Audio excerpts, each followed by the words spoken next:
Assalamualaikum warahmatullahi wabarakatuh. Gimana kabarnya teman-teman? Sehat ya?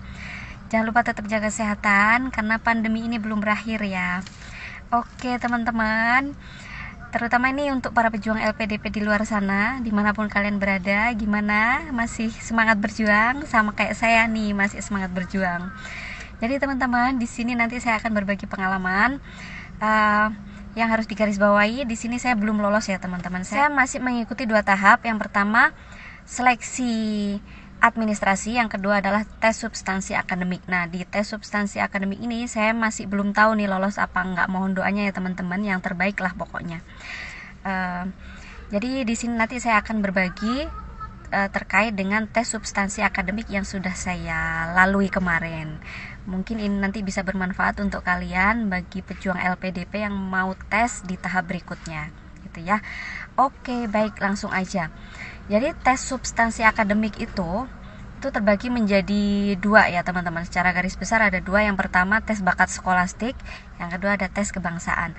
Nah, yang di tes bakat skolastik ini dibagi menjadi 3 teman-teman. Yang pertama itu tes penalaran verbal, yang kedua tes kuantitatif atau mungkin tes numerik kali ya.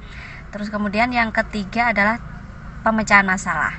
Nah, itu dari tes bakat skolastik itu waktunya ada 90 menit ya teman-teman. Saya kurang begitu memperhatikan sih waktunya. Tes penalaran verbal ada berapa menit, tes kuantitatif ada berapa menit, dan pemecahan masalah ada berapa menit. Saya kemarin kurang memperhatikan. Tapi nanti ketika kalian tes itu di situ ada waktunya. Nah, poin pertama yang harus diperhatikan teman-teman. Jadi kalian nanti ketika tes penalaran verbal ini yang pertama ya, kayaknya nggak ada ngitung-ngitung ya.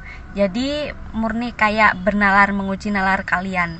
Di sini kayaknya waktunya agak lama sih, soalnya lumayan banyak. Ada berapa saya juga lupa ya, kemarin saya nggak ngitung berapa waktunya dan berapa soalnya. Itu jelas kalau misalkan kalian ngerjain nggak bisa langsung skip aja, karena nanti bisa kalian ulang lagi.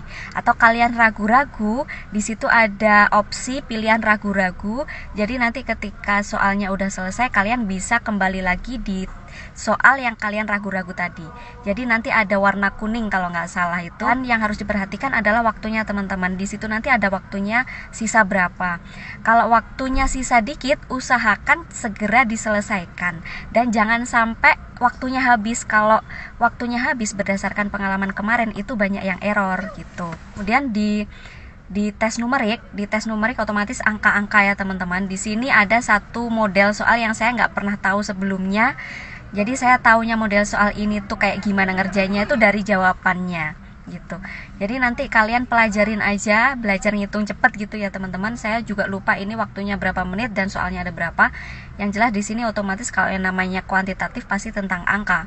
Terus yang ketiga ini tes pemecahan masalah. Nah, ini teman-teman, di sini kalian harus benar-benar manage waktu. Tes pemecahan masalah itu soalnya panjang-panjang, tapi waktunya itu sedikit. Jadi kalau kalian nanti nggak bisa memanage waktu, akan kehabisan waktu. Dan di sini di tes pemecahan masalah ini jawabannya itu nggak bisa kalau kalian nggak baca soalnya gitu rata-rata. Jadi soalnya panjang itu emang benar-benar harus kalian baca. Jadi nggak bisa langsung kalian baca pertanyaannya apa, terus nanti jawabannya apa gitu, nggak bisa. Karena sebagian besar jawabannya itu dari soal itu tadi, keseluruhan harus kalian baca kayak gitu loh. Nah, itu yang akan menyita waktu banyak di situ. Jadi kalian latihan baca cepat di tes pemecahan masalah ini.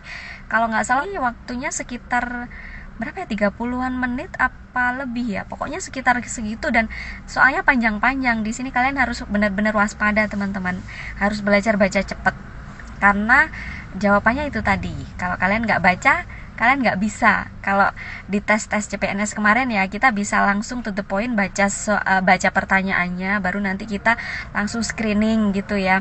Itu nggak bisa teman-teman. Jadi di situ nanti kalian opsinya itu pokoknya gitu deh. Pokoknya kalian harus baca semuanya. Terus kemudian nih, itu tes bakat skolastik ya teman-teman, waktunya 90 menit. Usahakan jangan sampai kehabisan waktu lah pokoknya. Nah, kemudian kalau kalian udah selesai nih, lanjut ke tes kebangsaan. Nah, tes kebangsaan ini sama ya teman-teman, multiple choice. Choice-nya kalau nggak salah ada 3. itu lumayan mudah teman-teman. Di sini waktu itu tersisa banyak lah kalau kalian ngerjain. Tapi di tes kebangsaan ini tidak ada nilainya gitu, hanya sebagai bahan pertimbangan aja. Nah, makanya di tes kebangsaan ini agak santai sih jawabannya. Kalian pasti cepet deh ngerjain tes kebangsaan ini, karena nggak terlalu butuh pemikiran banget, hanya untuk mengetahui tentang diri kalian itu seperti apa. Jadi 2 jam itu terbagi itu tadi teman-teman, 90 menit untuk tes bakat skolastik dan 30 menit untuk tes kebangsaan. Nah, ini saya mau sedikit curhat nih teman-teman. Jadi karena saya daftar di jalur reguler untuk beasiswa S3 ya teman-teman. Dan saya basicnya bukan matematik, terus terang saya kesulitan mengerjakan terutama soal yang matematik. Jadi skor saya emang paling rendah kayaknya di matematik gitu. Dan juga pemecahan masalah karena membutuhkan waktu yang lama, harus baca soal itu tadi. Jadi mudah-mudahan ada kebijakan tersendiri bagi kami yang pendaftar S3 terutama di jalur reguler gitu ya.